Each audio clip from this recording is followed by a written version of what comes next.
Queridos devoradores de palabras, queridos lectores y lectoras que nos acompañan en esta Feria Internacional del Libro de las y los universitarios, la Filuni. Sean bienvenidos una vez más a estos días de feria que propone TV UNAM.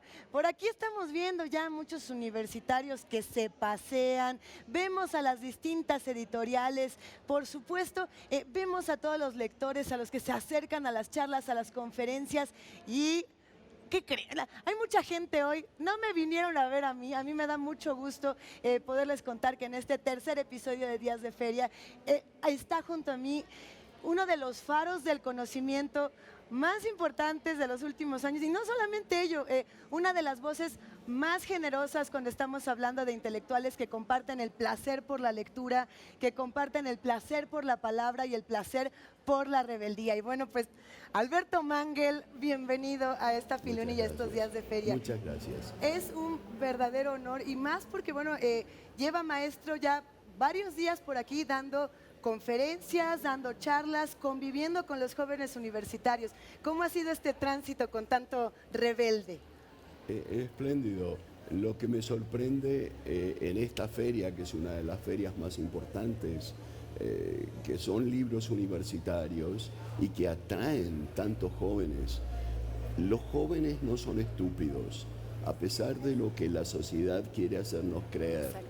Los jóvenes son inteligentes, curiosos, y si los escuchamos, vamos quizás a poder cambiar un poco de esta sociedad horrible en la que vivimos. Si los escuchamos y también si vemos estos nuevos soportes a partir de los cuales se están expresando, me refiero a otras narrativas. Tenemos justo preparada una cápsula sobre narrativa gráfica y sobre los talleres que los mismos jóvenes están dando en esta Filuni. Si le parece bien, maestro, vamos a ver esta cápsula. Regresamos a hablar de rebeldía, de libros, de quijotadas. Ahorita les platicamos por qué, pero esta cápsula que tenemos preparada es de Daniela Cantor y Daniel Roldán, que precisamente están dando estos talleres de narrativa gráfica, fanzine y otros soportes narrativos para entender lo que estamos viviendo los jóvenes hoy.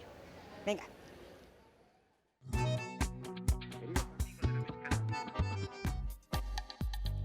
El taller del sábado es sobre novela gráfica. Trataremos de llegar a expresar historias simples, cualquier historia que tenga dando vueltas y que quiere expresar. Cuando uno dibuja, esos dibujos suelen ser muy eficaces para comunicar cosas por más torpes que sean. Entonces ahí hay un problema de confianza. Todos tienen esa posibilidad de comunicar a través de imágenes. Lo que pasa es que tal vez no hay conciencia de eso, nada más. El tipo de narración que voy a tener, si es secuencia gráfica, si es historietas o si es libro álbum, que sería una imagen y un texto, si es un fanzine, que es la mezcla de todo lo que puede salir, es una especie de improvisación que va saliendo porque los lenguajes se van hilando. La palabra me ayuda a expresar el dibujo me ayuda a expresar lo que quiero decir en la palabra. Todo va teniendo su lugar y se va armando algo. También tiene que ver con el relato, con el tipo de intensidad que le quiera dar, si es descriptivo, si es acción, si es como la música un poco también. Sí, después otra línea así latinoamericana también es una línea intimista. Hay mucha gente que habla de su propia experiencia, de cómo uno vive la vida, lo que siente, lo que piensa y cómo uno puede expresar eso, que es una gran diferencia, sentir y pensar, pero el hecho de expresarlo ahí sí es donde se amplifica lo que le llamamos estilo, modo, ahí aparece la diferencia, ¿no? En el modo de expresar todo eso. Yo apelo a historias que vengan de uno mismo, que a mí me resultan muy atractivas. Cada historia de cada persona me parece atractiva. Que cada uno, como decía Dani, tenga una confianza. Yo le digo permeabilidad a lo que se me ocurre, que pueda pasar, que pueda filtrar y que pueda llegar al papel. Que yo pueda contar mi historia. Me encanta eso, me parece la autobiografía, que pareciera un poco como egocéntrica, por decirlo de alguna manera, termina siendo una forma individual de cambiar el mundo, porque leer una historia de otro a mí me emociona y me transforma, y eso uno se lo pierde si el otro no se permite bajar su propia historia.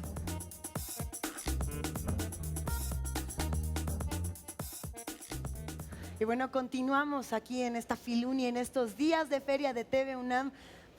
Estamos colmados de algarabía y de alegría porque justamente está aquí el maestro Alberto Mangel. Y Qué amable. maestro, justamente acaba de salir esta publicación que yo tengo aquí, pequeña en tamaño, poderosísima en todo el contenido, en todo el discurso.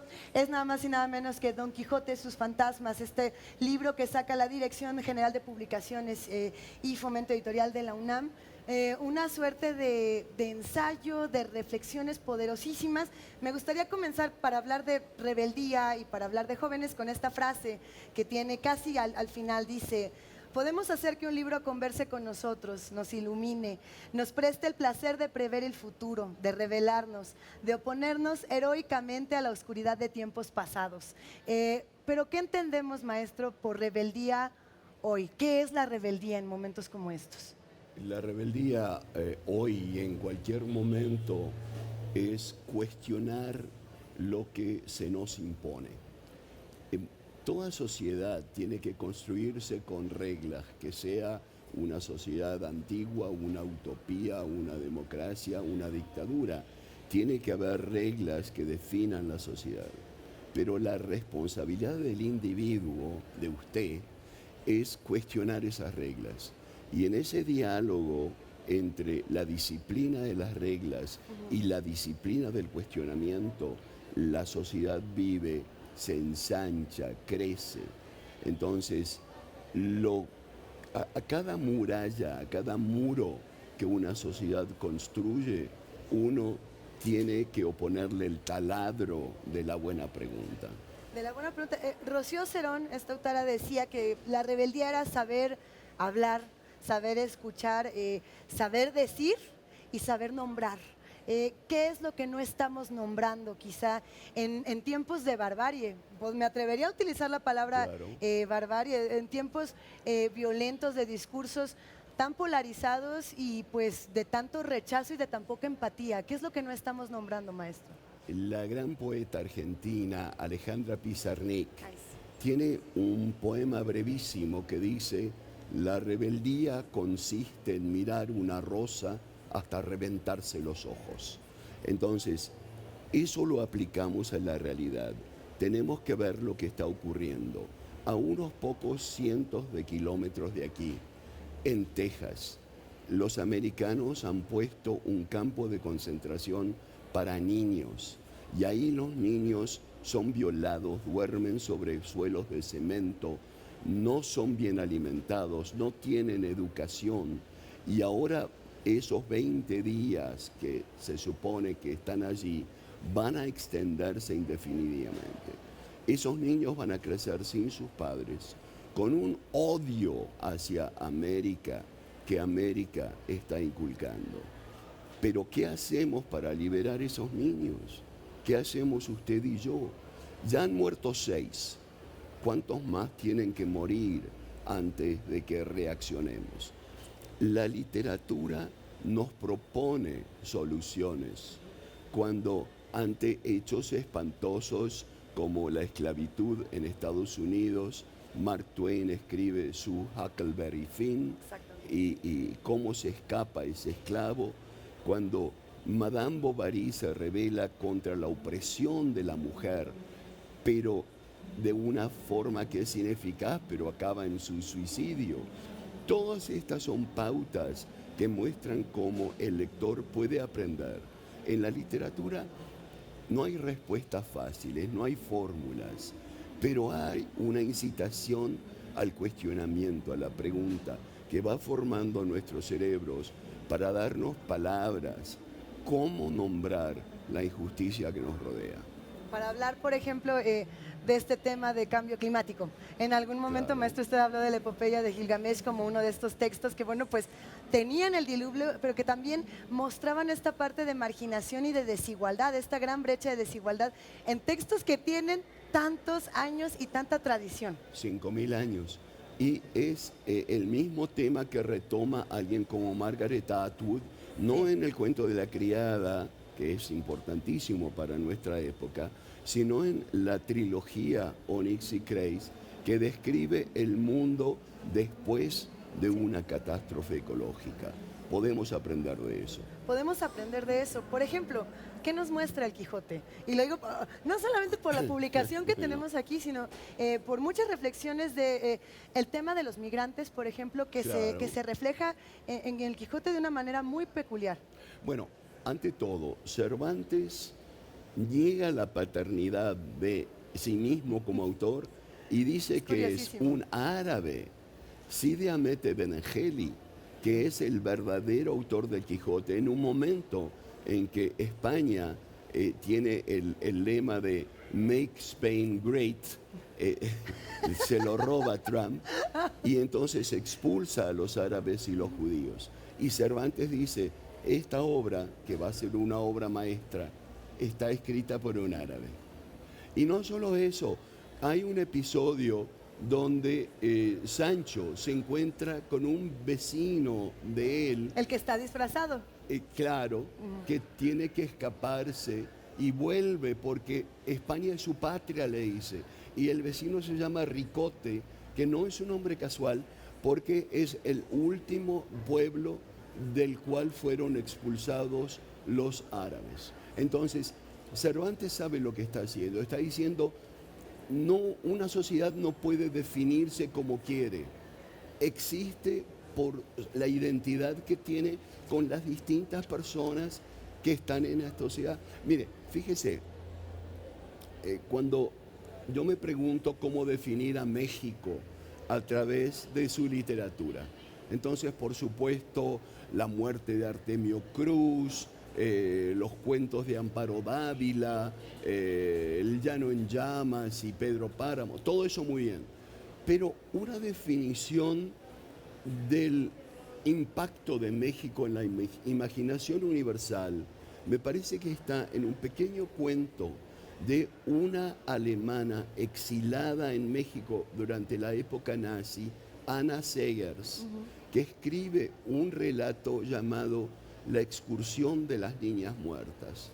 Y ahí está México y el mundo europeo y la unión de los dos para crear una identidad distinta. Yo reconozco a México en ese cuento. En esa publicación en particular, ¿qué México es el que estamos intentando relatar? Yo me quedo pensando en tiempos como estos. Y lo pienso no solamente a través de la literatura, sino de este contraste también que hay con medios de comunicación, con periodismo, con reportaje, con muchos otros géneros, digamos, que están ahí, pero que algunos dicen no están aportando tanto a la realidad como debería, por ejemplo, la literatura, que ahí es regresar a la literatura, es donde está la transgresión, es donde está la rebeldía y donde está el otro discurso que no vamos a encontrar en ninguna otra parte. Los otros medios pueden crear ese universo de rebeldía y ejemplar en lo que quiere mostrar.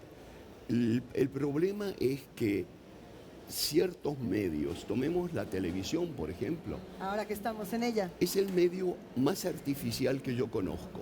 Fíjese el maquillaje que tenemos, las distintas tomas, Así es. el tiempo que se nos da y los cortes. Entonces, pero eso no significa que la televisión no puede ser un medio creativo. Hay ejemplos extraordinarios que se han hecho con la televisión que funcionan de la misma manera que funciona la gran literatura. Y no hablemos del cine, incluso, fíjese, en los medios electrónicos, el Twitter es un instrumento de imbéciles, como lo demuestra el uso que hace el señor presidente de los Estados Unidos. En su momento lo dijo Humberto Eco, esta herramienta que le da voz a una, si no me equivoco, dijo legión de idiotas, así Bien, lo llamó Humberto Eco. el jefe de la colección de idiotas es el presidente de Estados Unidos. Pero al mismo tiempo, Margaret Atwood crea una forma poética que se ajusta a la medida del Twitter. Entonces, nosotros podemos retomar los medios, retomar esos instrumentos y hacerlos que nos sirvan y que no seamos nosotros los esclavos de esos instrumentos. ¿Cómo justamente trascender, pensando en los más jóvenes y en este desarrollo de la identidad en el que de pronto A mí en lo personal me tocó leer el Quijote en la prepa y sentarme cada recreo a leer el Quijote con un montón de chamacos rebeldes, todos ahí a botarnos de la risa, además a reír. El Quijote Sí, era una novela claro. para reír y para explotar. Ahora todo está en un clic y no necesariamente es malo. No. ¿Cómo trascender el clic para generar otro tipo de rebeldías? La dificultad está en que los valores de nuestra sociedad, que es una sociedad de consumo, son lo fácil y lo breve y lo superficial. Entonces, ¿cómo hacemos para vender a los jóvenes la lectura que es difícil y lenta y profunda? Exactamente lo contrario de lo que nos venden Coca-Cola o Gucci o todas esas cosas. Yo creo que el medio esencial es hacerles respetar su propia inteligencia. Estamos en una sociedad que constantemente condena a los jóvenes a la estupidez, y ni hablemos de los adultos. Los condena porque necesita consumidores tontos. Entonces, en lugar de tener centros de educación, estamos en una feria de libro universitario, centros de educación donde la imaginación tiene campo libre, los adiestramos a ser esclavos en oficinas y en fábricas. Entonces, nosotros tenemos que de alguna manera comunicar a los jóvenes que la rebeldía está en aceptar su propia inteligencia, que ellos pueden pensar por ellos mismos, que no necesitan aceptar esos objetos masivos que inundan todas las calles, todos los negocios, todo el internet, cada publicidad. Estamos inundados de estupidez y eso se contagia, eso se contagia. Nosotros creemos que los jóvenes son inteligentes y pueden rechazar lo que no les sirve. Pero eso querría decir que aceptar la propia inteligencia, hacer una pausa, tomar un libro, que el simple hecho de leer es un acto político. Claro, porque la literatura hace preguntas. Entonces, usted lee El Quijote o una novela reciente, no importa qué es lo que le comunica el libro, pero inmediatamente, si usted deja que su inteligencia actúe, o va a criticar al libro, o lo va a rechazar, o lo va a tomar con ciertas pautas, o lo va a abrazar como un enamoramiento. Esa pasión la pueden tener los chicos lectores, pero al mismo tiempo quiero decir, la lectura no fue nunca en ninguna sociedad la actividad del 100% de sus habitantes. ¿La lectura siempre ha sido un acto de minorías? De minoría, claro. Eso. Yo digo siempre que la lectura pertenece a una élite, pero a una élite a la cual todos pueden pertenecer. Esa es la diferencia. Si usted quiere ser lector, lo puede ser. Las inteligencias son distintas, los caminos de acceso a un texto son distintos. Y si usted pasa por un libro impreso, por un manuscrito o por un tuit, como por ejemplo el estudioso argentino Pablo Moret, puso La Divina Comedia en tweets y recibió miles de respuestas de lectores, que fue un diálogo universal que el libro no podía hacer. Entonces, hay que retomar esos instrumentos que parecen aplastarnos y convertirlos en armas fructíferas. Hablando de ese tema del libro como un arma fructífera, maestro, yo quiero invitarla a que veamos brevemente una cápsula sobre el tema de bibliotecas comunitarias y pensar en la biblioteca como un acto transgresor, como un acto de rebeldía. Bueno, precisamente Adriana Cupiji hizo una biblioteca comunitaria en Oaxaca. Vamos a ver esta cápsula y regresamos a despedir esta conversación con el maestrazo Alberto Mangel. Ya volvemos.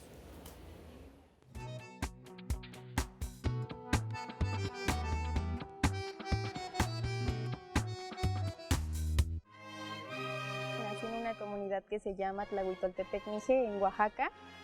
Soy estudiante de la carrera de Pedagogía en la Facultad de Estudios Superiores Acatlán y también soy becaria del sistema de becas para estudiantes indígenas. Desde el año pasado llevo un proyecto que se llama Bibliotecas Comunitarias para la Sierra Mije de Oaxaca. Trata de establecer bibliotecas en las zonas rurales y en las rancherías y agencias de mi comunidad. El proyecto surge como una inquietud sobre en qué estaba trabajando dentro de mi comunidad con el conocimiento que yo accedía. Dentro de la universidad sentía que debía de haber una praxis pedagógica en todo lo que yo aprendía y también el impacto que iba a tener mi carrera a mi comunidad. Entonces, en el 2018 iniciamos con la campaña de la primera biblioteca, que fue en Rancho, Texas. Hicimos un post en Facebook, lo subimos, nuestra meta eran 500 libros, pero después con el tiempo pues conseguimos un patrocinador en Oaxaca, que era una empresa de helados, y así fue como juntamos más de 4,000 libros que pues separamos en varias clasificaciones, y así fue como se hizo la primera biblioteca, que fue en Rancho, Texas. Cuando nosotros entregamos la donación, pues también surgió como que otras autoridades de otras rancherías estaban también interesados en el mismo proyecto. Entonces fue así como iniciamos la segunda biblioteca. Los objetivos de este proyecto es sobre todo la descentralización del conocimiento y el fortalecimiento del conocimiento de las propias comunidades. Nosotros lo que buscamos con las bibliotecas es que se creen centros de cultura, de expresión artística y de fomento a la lectura. El armadillo estaba comiendo pasto y el tigre viene y le pregunta, ¿qué haces? El armadillo contesta. Es muy importante que como universitarios tracemos el camino para nuevas generaciones dentro de nuestras carreras, porque el acceso a la educación es un derecho, pero no todos los niños de este país pueden tener acceso a los mismos recursos. Estaré en Filuni del 27 de agosto al 1 de septiembre y existirá un stand dentro de la feria donde se pueden recibir los libros que deseen donar. Así es, continuamos en estos días de feria que transmite TV UNAM desde la Filuni, la Feria Internacional del Libro de las y los Universitarios. Esta feria es para ustedes y lo prometido es deuda. Les dijimos que les íbamos a dar libros a todos los lectores que se comunicaran con nosotros, que entraran a Facebook o a Twitter en @TV UNAM y nos dijeran qué Universidad de América Latina era la invitada de honor en Filuni. La pregunta estaba bien fácil, la verdad es que la tenemos aquí, por supuesto, es la UBA, la Universidad de Buenos Aires, que tantas cosas le ha aportado a la misma UNAM y tanto intercambio, tanta riqueza cultural. Bueno, a ver, ¿quién ganó? Juan Carlos Carmona Sandoval y Jorge Pérez García se llevan estos paquetes de libros ahí para que los que nos quieran escribir el día de hoy le entren con otra pregunta. Ahí les va. ¿En dónde se lleva a cabo la Feria Internacional del Libro de los Universitarios, de las y los universitarios? Y está más fácil que la pasada. Yo nada más les digo que esta pregunta, si no la contestan, de verdad yo me voy a quedar con los libros y me los voy a llevar a mi casa para hacer una biblioteca de... ¿Cuántos libros, maestro Mangue? 40,000 libros tiene en su biblioteca personal. Sí, es una exageración, pero sí. No es una exageración. Las bibliotecas, como la comunitaria que vimos en la cápsula, o como la que usted posee, son actos... yo sí pienso que la biblioteca es un verdadero acto de rebeldía. ¿Cómo vivir las bibliotecas? Sí, y no depende del número de libros que la biblioteca contiene. Aquí en México... ustedes han desarrollado las salas de lectura que fueron realmente actos de rebeldía, estas mujeres que fundaron bibliotecas comunales haciendo descender el nivel de violencia en estos lugares. Y estas bibliotecas comunales, como las que nos mostraron, tienen una importancia fundamental para darle a los ciudadanos un respeto a sí mismos, saber que ellos son los detentores y los protectores y los lectores. Ahora, la comentadora hizo una observación muy importante. En las democracias se supone que todos tienen acceso a las bibliotecas, a la lectura. Se supone. Eso no quiere decir que todos tengan las mismas facilidades de aprovechar ese acceso, porque una cosa es declarar la libertad, todos pueden entrar aquí, pero ¿cómo llegar? cómo interrumpir el trabajo para tomarse el tiempo, cómo aprender a leer.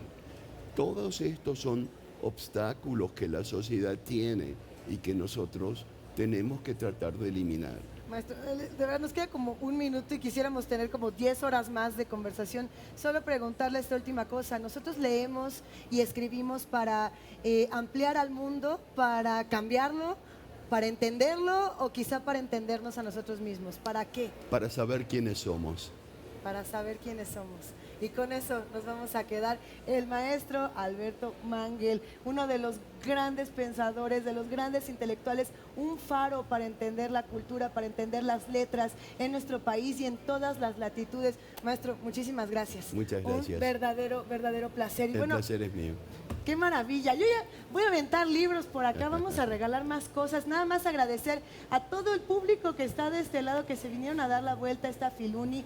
Muchísimas gracias. Ya saben, ¿ya encontraron los libros que querían? Ay, todos bien callados. A ver, con su ¿sí encontraron sus libros? Nadie. Ahorita vayan, los acompaño yo a buscar ese libro que están buscando. Aquí nosotros recomendamos, por supuesto, leer Don Quijote y sus fantasmas, esta publicación de Alberto Mangel que nos deja desde la Dirección de Publicaciones y Fomento Editorial de la UNAM este libro que, miren, nos cabe en el bolsillo, pero todas las ideas que contiene no nos caben en ninguna parte. El chiste es colmarnos de este conocimiento, apropiarnos de las palabras, comérnoslas. Bueno, devoradores de palabras, queridos lectores de Filuni, de Días de Feria, para mí ha sido, como siempre, un verdadero placer y más con el maestro Mangel. Yo no quepo, yo como gorostiza estoy llena de mí, sitiada en mi epidermis. Muchísimas gracias. Mañana nos vemos a las 6:30 de la tarde. Ustedes ya saben, aquí en TV UNAM, porque nos te espera un programa, no se lo pueden perder. A leer con doble E. Adiós. Gracias. Muchas gracias.